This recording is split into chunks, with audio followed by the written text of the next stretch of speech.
بسم الله الرحمن الرحيم. السلام عليكم ورحمة الله وبركاته. الفاتحة إلى حضرة النبي سيدنا محمد صلى الله عليه وآله وصحبه وسلم. كرام الفاتحة. أعوذ بالله من الشيطان الرجيم. بسم الله الرحمن الرحيم. الحمد لله رب العالمين الرحمن الرحيم مالك يوم الدين. إياك نعبد وإياك نستعين. اهدنا الصراط المستقيم صراط الذين أنعمت عليهم غير المغضوب عليهم ولا الضالين آمين. بسم الله الرحمن الرحيم. الحمد لله الذي هدانا لهذا وما كنا لنهتدي لولا أن هدانا الله. الحمد لله رب العالمين حمدا يوافي نعمه ويكافئ مزيدا.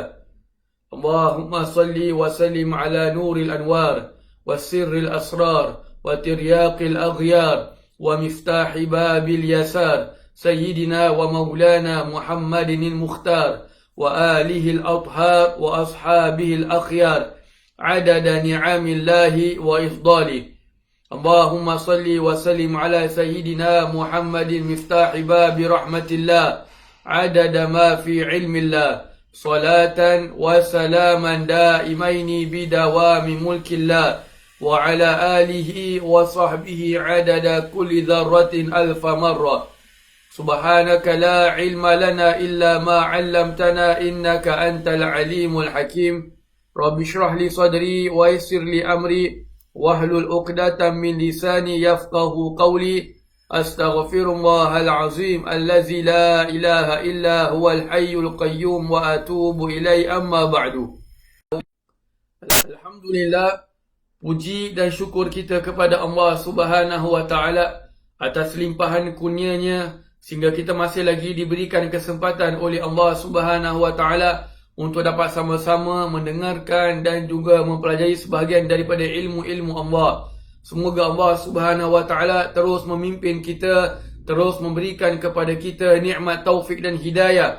Semoga Allah Subhanahu wa Ta'ala memberikan kepada kita semua kesihatan yang sempurna, dijauhkan daripada segala perkara-perkara yang boleh memberatkan diri kita sehingga kita merasa berat untuk melakukan ibadat kepada Allah Subhanahu wa Ta'ala. Dan jika mana ada di antara kita yang sedang menghadapi sakit, yang sedang mempunyai penyakit-penyakit, semoga Allah Subhanahu wa Ta'ala menyembuhkan semuanya itu. Dan semoga Allah Subhanahu wa Ta'ala menerima semua amalan-amalan kita dan mematikan kita semua dalam keadaan husnul khatimah. Amin ya rabbal alamin. Alhamdulillah, para jemaah yang dikasihi sekalian, kita menyambung dalam pembacaan kitab Nasihat Agama dan Wasiat Iman. Kita pergi pada tajuk yang baru tentang tidak salah menyebut-nyebut musibah yang ditakdirkan. Tidak salah menyebut-nyebut musibah yang ditakdirkan. Apa kata Al-Imam Al-Haddad? Adapun menyebut takdir dan ketentuan Allah Ta'ala serta mengingatinya ketika menghadapi kesusahan atau menanggung bala dan bencana, maka yang demikian itu tiadalah salah dalam syarak. Baik, apa yang dikatakan oleh Al-Imam Haddad sini adalah menyebut takdir dan ketentuan Allah Subhanahu wa Ta'ala. Yang boleh kita kenakan bahasa Arabnya itu adalah qada dan qadar. Qada dan qadarnya Allah Subhanahu wa Ta'ala. Ketika kita menghadapi kesusahan, maknanya apa? Kita sedang ditimpa ujian oleh Allah Subhanahu wa Ta'ala. Diuji dengan sakit, apa jenis sakit, semuanya itu adalah ujian. Semua sakit. Sama ada sekarang kita dalam keadaan pandemik seperti ini, itu adalah ujian daripada Allah. Kita kena demam, itu ujian. Kita kena penyakit kencing manis, darah tinggi dan sebagainya. Itu semua merupakan ujian daripada Allah Subhanahu wa Ta'ala. Jadi kata Al-Imam Al-Haddad, menyebut takdir dan ketentuan Allah Subhanahu wa Ta'ala ketika kita sedang diuji, ketika kita mendapatkan cubaan daripada Allah Subhanahu wa Ta'ala, atau menanggung balak dan bencana. Balak ni maknanya musibah, ataupun ujian daripada Allah Subhanahu wa Ta'ala. Kita kena kencing manis contohlah. Ini sebenarnya adalah ketentuan daripada Allah Subhanahu wa Ta'ala. Ini semua Allah dah takdirkan saya kena. Ini semua dah takdir saya ke aksiden pagi ni. Subhanallah. Jadi kata Al-Imam Haddad menyebut perkara itu semua, maka yang demikian itu tiada salah dalam syarak. Tak salah. Tidak salah ataupun tidak dosa.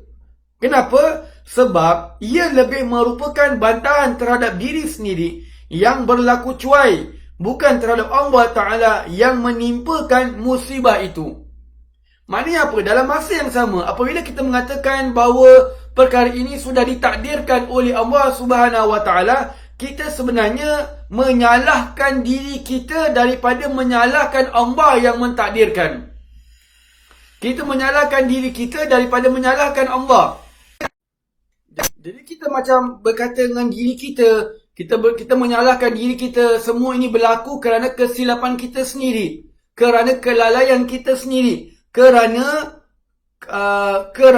kecuaian kita sendiri. Kena kencing manis. Of course lah, bila kata kencing manis bermakna orang itu suka dengan gula. Kan, biasa dengan benda-benda yang manis. Subhanallah. Jadi dia kena kencing manis. Jadi dia tidak menyalahkan Allah. Allah takdirkan aku kena kencing manis. Tak. Tapi in a way, dia sebenarnya menyalahkan diri dia. Diri dia lah yang, dia sendiri yang punca dia kena penyakit kencing manis. Subhanallah. Jadi dah sudah memang takdir. Memang Allah itu maha berkuasa. Kita makan gula macam mana pun, kalau Allah nak, Allah tak kasih kita kencing manis, dia tak kena kencing manis. Subhanallah. Saya kan pernah, mungkin saya pernah cerita dekat waktu kelas lah, bukan di online sini. Kan ada orang tu dia suka dengan benda manis. Masak lauk manis, sambal manis, asam pedas manis. Bayangkan, orangnya pun memang manis lah. Tapi sekarang sudah 60 lebih tahun, satu kencing manis pun tak ada. Ini takdir Allah. Jadi bila kita diuji oleh Allah Subhanahu Wa Ta'ala, tapi bukanlah lepas ni kita pula pergi makan gula banyak-banyak. Ustaz, tak apalah Ustaz, saya makan manis tak apa, insya-Allah kalau Allah tak takdirkan saya saya kena kencing manis, memang takdir Allah. Kalau tak kena, tak kenalah. Jadi buat apa saya nak risau, saya makan je lah. Sekarang ni sudah ada bukti, sudah ada fact yang kalau kita biasa dengan benda-benda yang manis, tidak ada balance dalam hidup kita, tidak ada exercise dan sebagainya, atau tidak ada makanan yang seimbang, kita boleh kena penyakit kencing manis. Dah tahu, tapi sengaja. Macam contoh kita ambil racun. Orang macam gini, bagus kita ambil racun kasi dia.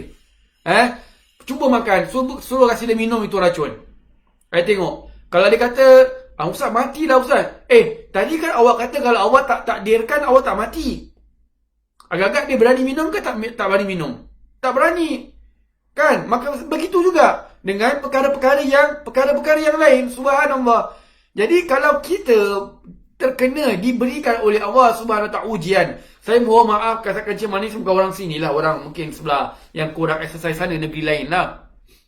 Jadi kalau kita kena kencing manis, kalau bila kita kata ini sudah takdir daripada Allah Subhanahu Wa Ta'ala, ia sebenarnya dalam bahasa yang lain sebenarnya kita menyalahkan diri kita sendiri. Itu yang ditulis oleh Al-Imam Al-Haddad. Sambung kata Al-Imam Al-Haddad, seorang hamba yang diuji dengan kesusahan atau bala, jika ia meyakinkan dalam batinnya bahawa yang mentakdirkan bala itu ialah Tuhan yang Maha Pengasih, dan bahawasanya bala itu telah ditentukan baginya di dalam kitabnya di azal, yakinlah ia dan pastilah ia bahawa dalam ujian itu tersisip kebaikan yang banyak. Apa dia? Seorang hamba yang diuji dengan kesusahan atau bala, jika ia meyakinkan dalam batinnya, apabila seseorang itu diuji oleh Allah Subhanahu Wa Ta'ala, kemudian dia meyakini dalam batinnya maknanya apa? Dalam dirinya, dia meyakini dalam dirinya bahawa apa? Bahawa yang mentakdirkan bala itu ialah Tuhan yang Maha Pengasih. Al-Imam Al-Haddad rahimahullah ta'ala bawakan satu ayat yang untuk menenangkan setiap orang yang diuji oleh Allah Subhanahu Wa Ta'ala. Ujian orang masing-masing itu berbeza-beza. Saya diuji oleh Allah Subhanahu Wa Ta'ala. Apa ujian saya? Itu antara saya dengan Allah. Mungkin anda yang mendengar suara saya juga diuji oleh Allah. Macam mana ujian itu pun berbeza. Kan? Subhanallah. Jadi Imam Haddad mengatakan bahawa yang mentakdirkan bala itu ialah Tuhan yang Maha Pengasih. Maknanya apa? Allah Subhanahu Wa Taala kerana kasih sayang Allah lah Allah berikan tu ujian. Itu yang kita nak kena faham.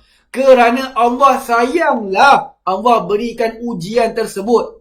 Ni kalau kita nak tukar bahasa kita senang faham. Pasal Allah sayanglah Allah berikan itu ujian. Kita kalau sayang anak kita, anak kita tu kalau salah, kita marah ke kita buat bodoh? Kita marah.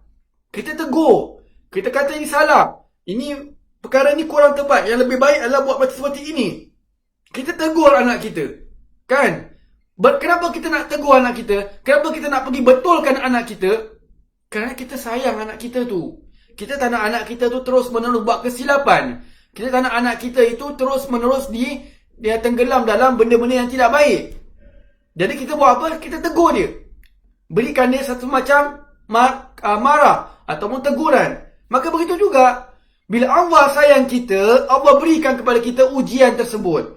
Jadi ujian itu, bala itu adalah ditentukan, adalah dari yang mentakdirkan bala itu ialah Allah yang Maha Pengasih. Tuhan yang Maha Pengasih. Bismillahirrahmanirrahim. Dengan nama Allah yang Maha Pengasih lagi Maha Penyayang. Subhanallah. Baik. Itu yang first. Bila orang itu diuji oleh Allah Subhanahu Wa Taala, kemudian dia meyakini dalam dirinya bahawa yang mentakdirkan ujian tersebut, yang mentakdirkan sakit tersebut, yang mentakdirkan bala atau bencana tersebut adalah Allah Subhanahu Wa Taala yang Maha Pengasih. Nak kena emphasize on that. Nak kena tekankan perkara tersebut. Yang Maha Pengasih. Dan bahawasanya bala itu telah ditentukan baginya di dalam kitabnya di azal. Bermakna secara azali lagi, sebelum dia dilahirkan, sebelum dia diberanakkan lagi, sudah ditentukan baginya nanti. Dia itu nanti umur 40 tahun, dia kena kencing manis. Na'udzubillah. Contoh. Dia yakin tu semua. Yakinlah ia dan pastilah ia bahawa dalam ujian itu tersisip kebaikan yang banyak. Bila dia ada keyakinan tersebut, first kali dia yakin bahawa yang mentakdirkan bala itu adalah Allah yang Maha Pengasih.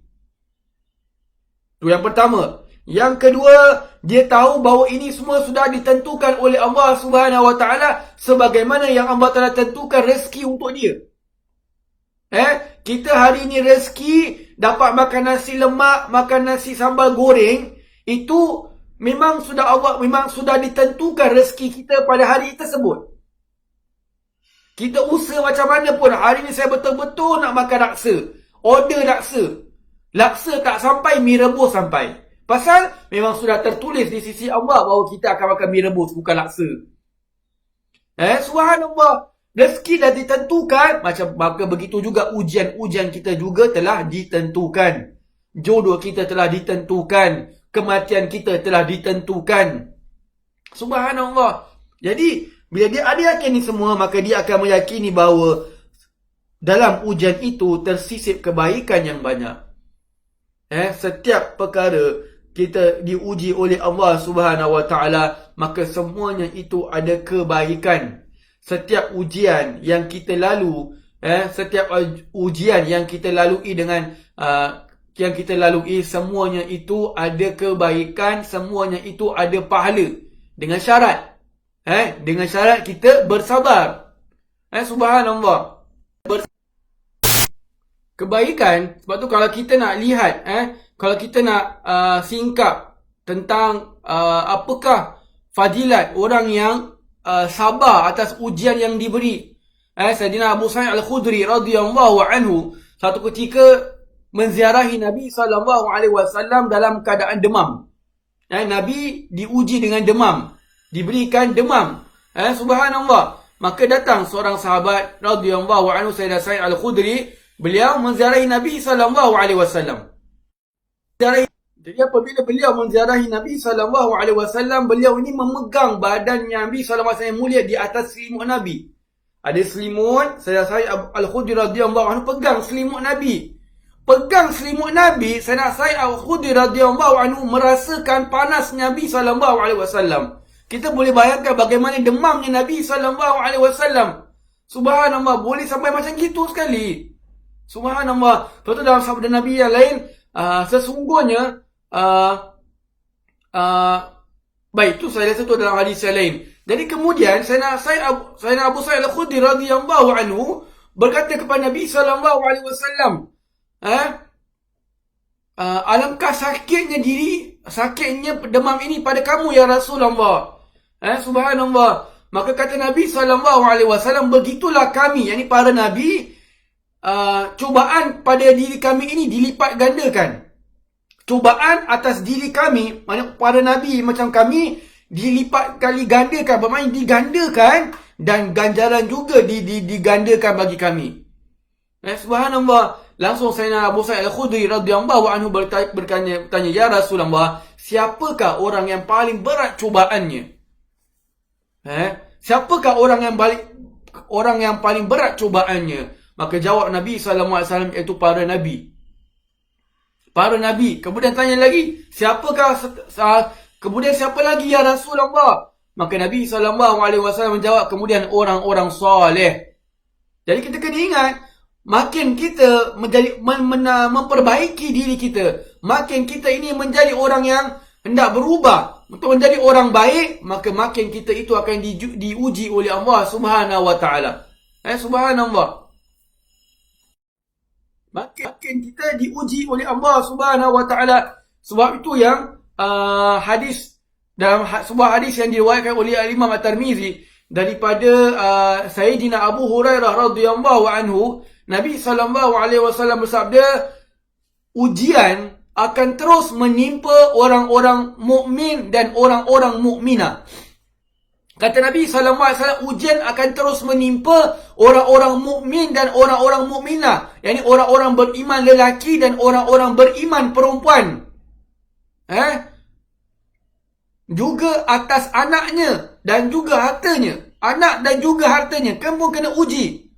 Sehinggalah orang tersebut berjumpa dengan Allah Subhanahu wa taala, sedangkan pada dirinya tidak ada satu dosa pun.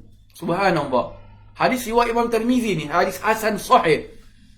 Nabi SAW mengatakan, cubaan akan terus menimpa ke atas diri orang mukmin dan orang mukminah, anak dan juga harta je. Bermakna kalau dia orang mukmin, bermakna dia akan ditimpa ujian atas isterinya, anaknya, hartanya. Begitulah sebaliknya. Maka kata Nabi SAW, akan terus menerus kena uji sampailah dia berjumpa dengan Allah Subhanahu wa taala hal keadaan tidak ada satu dosa pun. Subhanallah. Subhanallah. Ini sebahagian daripada ganjaran yang Allah berikan kepada orang-orang yang sabar atas ujian yang diberikan kepada mereka. Dalam hadis yang lain pula yang diriwayatkan daripada Sayyidina Abdullah bin Mas'ud radhiyallahu anhu, satu ketika beliau datang menziarahi Nabi sallallahu alaihi wasallam. Ketika itu Nabi sallallahu alaihi wasallam sedang demam. Maka Sayyidina Abdullah bin Mas'ud radhiyallahu anhu berkata, "Ya Rasulullah, sungguh menderita demam yang kamu ditimpakan itu." Bahasa kita apa? Demam yang kamu kena ni ya Rasulullah sangat keras ya Rasulullah, sangat berat. Maka jawab Nabi sallallahu alaihi wasallam, "Benar. Sesungguhnya aku ini demam seperti dua orang demam di antara kamu." Subhanallah. Kata Nabi SAW, aku ini demam seperti dua orang demam di antara kamu. Bermakna kalau kita ni demam, contohlah 39. 38 dah, kalau si demam lah 39. Bermakna Nabi double dia 39. Subhanallah. Maka bertanya Sayyidina Abdullah bin Mas'ud radhiyallahu anhu, "Ya Rasulullah, kalau begitu berarti kamu diberikan dua pahala?" Maka jawab Nabi SAW, "Iya." Maka sambung kata Nabi SAW, "Tidaklah seorang Muslim, tidaklah seorang yang beragama Islam yang menderita sakit. Tidaklah seorang yang beragama Islam, seorang Muslim yang menderita sakit. Yang menderita sakit kerana satu penyakit dan juga lainnya. Tidaklah seorang Muslim yang menderita sakit menderita sakit kerana satu penyakit ataupun lainnya, melainkan Allah Subhanahu wa taala menggugurkan kesalahan-kesalahannya dengan penyakit itu, sebagaimana pohon yang menggugurkan daun-daunnya. Subhanallah. Kita kena ingat ni, tidaklah Allah Subhanahu wa taala, tidak seorang Muslim menderita penyakit, menderita sakit tentang atas penyakit yang ditimpakan ke atasnya ataupun lainnya, melainkan menggugurkan dosa-dosanya, melainkan Allah Subhanahu wa taala akan menggugurkan kesalahan-kesalahannya, menggugurkan dosa-dosanya dengan penyakit itu, seperti mana pokok menggugurkan daun-daunnya. Hadis ni kita kena faham betul. Maksud saya apa? Kalau kita nampak setiap daripada di antara kita yang diuji oleh Allah Subhanahu wa taala dengan penyakit apa pun, janganlah kita mulut cuba. Oh, ni azab ni. Itulah zalim sangat dengan orang. Itulah buat orang lagi. Itulah hina orang. Itulah mulut cuba. Dan. Jangan. Kita kena faham ini hadis Nabi SAW. Orang yang diberikan penyakit, bermakna Allah Subhanahu wa taala akan menggugurkan kesalahan-kesalahannya, dosa-dosanya kerana penyakit tersebut. Subhanallah.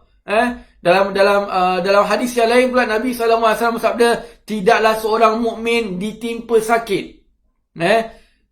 Tak silap saya daripada Sayyidina Abu Hurairah, perawinya. Daripada Sayyidina Abu Hurairah radhiyallahu anhu, bahawa Rasulullah SAW, bahawa beliau pernah mendengar Rasulullah SAW bersabda, tidaklah seorang Muslim sakit, tidaklah seorang mukmin ditimpa dengan sakit, ditimpa dengan letih, ditimpa dengan demam, ditimpa dengan sedih,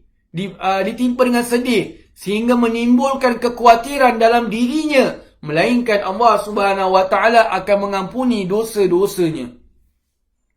Nabi kata tidaklah seorang mukmin yang ditimpa dengan sakit, yang ditimpa dengan letih. Letih yang macam kerana dia penat beribadat, penat menjalankan tanggungjawab dia seorang suami, penat mencari nafkah di luar. Subhanallah.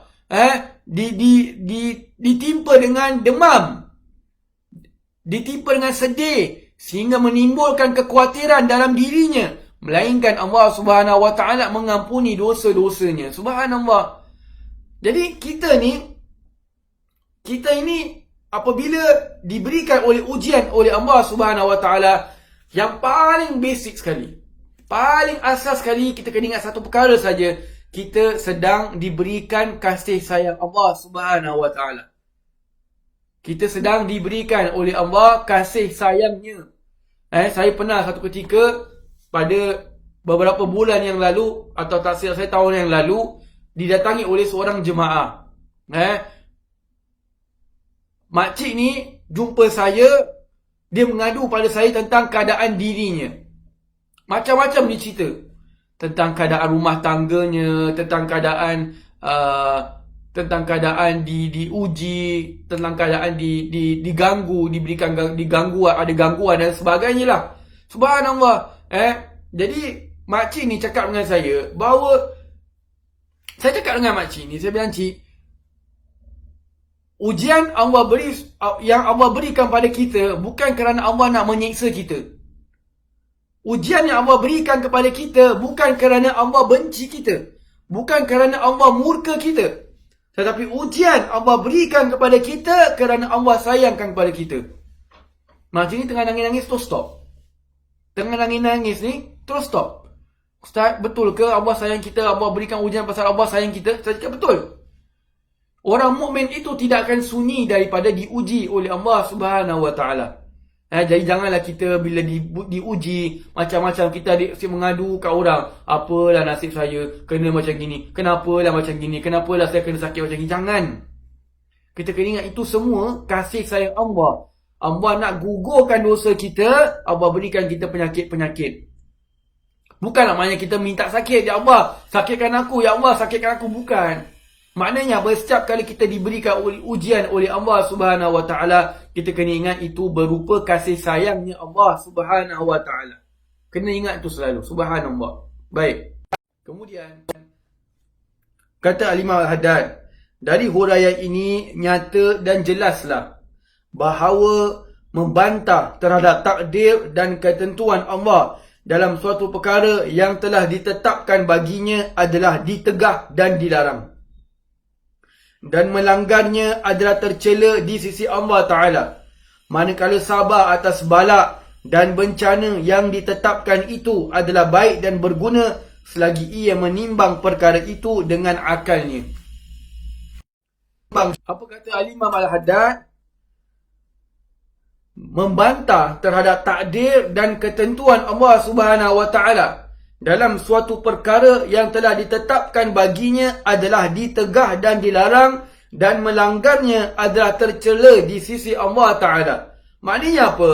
Kalau kita ini membantah ujian yang Allah berikan pada kita, salahkan Allah lah maksudnya. Ya Allah, kenapa aku kena uji ya Allah? Kenapa kau kasih aku penyakit kencing manis? Kenapa kau kasih aku penyakit sakit jantung, darah tinggi dan sebagainya? Aku kan hamba kau ya Allah. Aku kan selalu jalankan ibadat. Aku kan selalu taat buat benda-benda yang disunatkan, puasa sunat, Quran dan sebagainya. Apa salah aku? Kenapa aku nak kena uji juga? Nampak? Dia tak reda dirinya diuji oleh Allah Subhanahu Wa Ta'ala. Tak reda bila dia, ataupun dia tak salahkan Allah tapi salahkan orang-orang lain. Ni kau punya pasal lah. Ni abang punya pasal lah ni, suruh saya masak bukan-bukan. Kan saya juga yang sakit. Subhanallah, nampak? Dia orang yang menyalahkan Allah ataupun menyalahkan orang lain. Dia tak nak salahkan perbuatan diri dia. Diri dia yang silap. Diri dia itu dah memang ditakdirkan oleh Allah Subhanahu Wa Ta'ala. Dia tak nak terima tu semua. Dia salahkan yang lain. Maka itu adalah perkara yang ditegah dan tercela dan dilarang dalam agama. Orang itu rugi besar. Kenapa rugi besar? Allah kasih ujian tu pasal Allah nak kasih dia pahala. Allah kasih dia ujian pasal Allah nak ampunkan dosanya. Malahan dengan opportunity, peluang yang Allah berikan padanya itu, dia tukar kepada peluang untuk mendapatkan dosa. La haula wala quwata illa billah. Sebab tu penting. Saya serulah pada jemaah semua yang mendengar suara saya, yang mengikuti kelas ini terus menerus, ataupun yang sekali-sekala menyinggah di Facebook Masjid Abdul Razak untuk mendengarkan ceramah ini. Pentingnya untuk kita mempelajari ilmu agama. Pentingnya untuk kita memahami ilmu agama. Pasal bila kita ada ilmu, kita dapat faham setiap yang berlaku, ujian yang Allah timpakan kepada kita tidak lain melainkan merupakan kasih sayangnya Allah Subhanahu Wa Ta'ala. Allah nak ampunkan dosa kita, Allah nak berikan kita pahala, Allah nak naikkan darjat kita dan sebagainya. Mungkin bila kita ditimpa ujian, kita lupa ayat-ayat Allah yang lain. Fa inna ma'al usri yusra. Sesungguhnya tiap-tiap kesusahan itu akan didatangkan kesenangan selepas itu.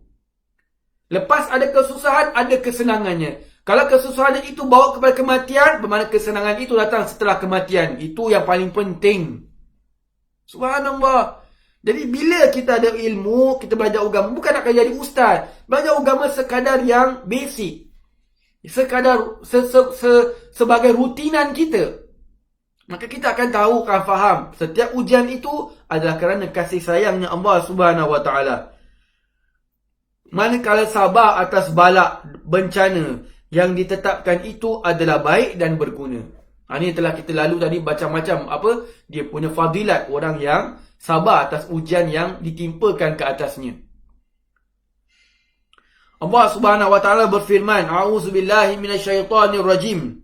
Ma asaba min musibatin fil ardi wala fi anfusikum illa fi kitabin min qabli an nabra'aha. Inna dhalika 'ala Allahi yasir. Likai la ta'saw 'ala ma fatakum wala tafrahu bima atakum. Wallahu la yuhibbu kulla mukhtalin fakhur. Sadaqallahul azim. Yang bermaksud, tiadalah suatu bencana yang terjadi di atas muka bumi ini atau pada diri kamu sendiri, melainkan yang demikian itu ada di dalam kitabnya. Bermakna telah tertulis di sisinya. sebelum kami laksanakan terjadinya. Bermakna apa? Apa yang Allah takdirkan ini, semuanya ini sudah tertulis dalam takdir Allah. Sebelum benda ni jadi, Allah dah siapkan, dah siang-siang benda ni dah tertulis. Subhanallah. Ini Allah kata dalam Al-Quran. Sesungguhnya hal yang demikian itu bagi Allah mudah sekali. Subhanallah. Supaya kamu tiada berduka cita terhadap apa-apa yang terlepas dari tanganmu. Likai la ta'saw ala ma fatakum. Supaya kamu tiada bersedih hati. Kamu tidak menyesali dan tidak berduka cita terhadap apa-apa yang kamu hilang. Terhadap apa yang kamu hilang. Maknanya apa? Apa yang kita diuji oleh Allah SWT dengannya. Kita kekurangan wang, pekerjaan, harta, perkara yang kita inginkan tak dapat, dan macam-macam lah. Apa yang supaya kamu tidak berduka cita dengan apa-apa yang terlepas daripada tanganmu, yang kamu hilang daripada tanganmu. Subhanallah. Orang yang kita sayang diambil pergi oleh Allah Subhanahu Wa Taala. Jadi Allah kata, kami berikan kamu ujian, beritahu kamu ni semua. Kami beritahu kamu ini semua bahawa semua yang terjadi itu telah ditakdirkan, ditakdirkan sebelum benda itu terjadi, supaya kamu tidak bersedih hati kalau perkara itu terjadi pada diri kamu, maksudnya. Kalau benda itu hilang, benda itu ada dan sebagainya, benda itu diambil pergi oleh Allah Subhanahu Wa Taala, kamu tidak bersedih hati. Wala tafrahu bima atakum, dan tiada bangga pula dengan apa-apa, dan janganlah kamu dan tiada bangga pula dengan apa-apa yang diberikannya kepada kamu. Dan tiada bangga pula dengan apa-apa yang diberikannya kepada kamu. Baik, ini ada kesilapan pada terjemahannya.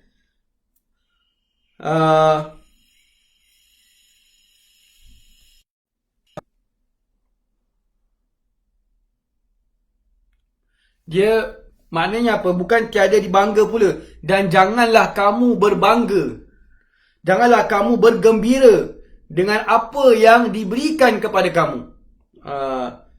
Janganlah kamu bergembira dengan apa yang diberikannya kepada kamu. Maknanya apa? Kita jangan too excited dengan benda yang Allah berikan kepada kita. Memang kita bergembira tu boleh. Allah berikan kita nikmat dunia. Kalau orang perempuan tu, maaf kata lah, bukan orang sini lah, orang utara sebelah kanan sikit. Diberikan emas, diberikan gelar, rantai, kita happy. As a wife, as anak perempuan, as kakak, as adik perempuan, kita merasa gembira dengan nikmat yang Allah beri. Allah kata jangan kamu gembira ni, maknanya apa? Jangan kita lupa, janganlah kita terlalu gembira, maknanya apa? Jangan kita gembira sehingga melupakan takdir Allah Subhanahu Wa Taala. Maknanya apa? Benda yang Allah berikan kepada kita ni, nikmat yang Allah berikan kepada kita ni, kadang-kadang Allah akan uji dengan nikmat tersebut. Maknanya apa? Allah berikan kita emas. Kita tak tahu besok lusa Allah nak uji kita dengan emas tersebut. Maksudnya diuji, contoh dicuri, na'udzubillah, dirampas, terpaksa kena gadaikan kerana masalah duit. Subhanallah, kita tak tahu. Sebab tu Allah kata jangan terlalu gembira. Dalam erti kata lain, jangan kamu overly excited. Nanti kamu akan lupa ujian yang akan menimpa kamu. Nanti kamu tidak akan boleh menerima ujian yang akan ditimpakan kepada kamu. Kerana kita ni semua manusia, kita tidak tahu takdir apa yang telah ditetapkan untuk kita. Kita tak tahu. Kita tak tahu takdir apa yang telah ditetapkan untuk kita. Jadi sebab tu Allah kata wala tafrahu bima atakum. Janganlah kamu bergembira dengan apa yang telah diberikan kepada kamu. Bukan tak boleh gembira. Maknanya tak boleh gembira yang melupakan ada ujian di sebaliknya. Subhanallah. Wallahu la yuhibbu kulla mukhtarin fakhur. Sesungguhnya Allah SWT tidak menyukai, tidak mencintai, tidak menyukai kulla mukhtalin fakhur, orang-orang yang sombong, yang membanggakan diri. Allah tak suka. Kita dapat nikmat, kita bangga, kita boskan diri kita. Tunjukkan saudara mara ini, tengok suami aku belikan aku emas besar ni. Suami kau kasih kau apa pula? Rantai basikal. Subhanallah. Kita dah dapat nikmat, kita bangga, kita sombong pula. Kita menghina orang, merendahkan orang lain. Subhanallah. Baik. Jadi ini ayat ni benar-benar sepatutnya kita memahatkan ayat ini dalam diri kita. Ujian semua itu telah ditetapkan oleh Allah Subhanahu Wa Taala sebelum benda itu terjadi. Supaya kamu tidak bersedih apabila kamu ditimpa ujian, dan jangan kamu terlebih gembira dengan nikmat yang kamu diberikan.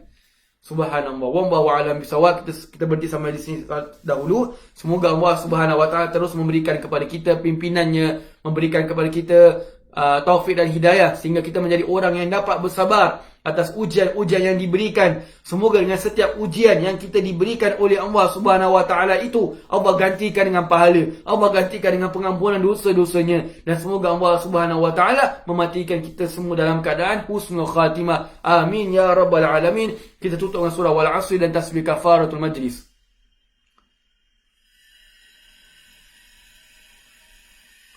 وصلى الله على سيدنا محمد وعلى آله وصحبه وسلم والحمد لله رب العالمين. السلام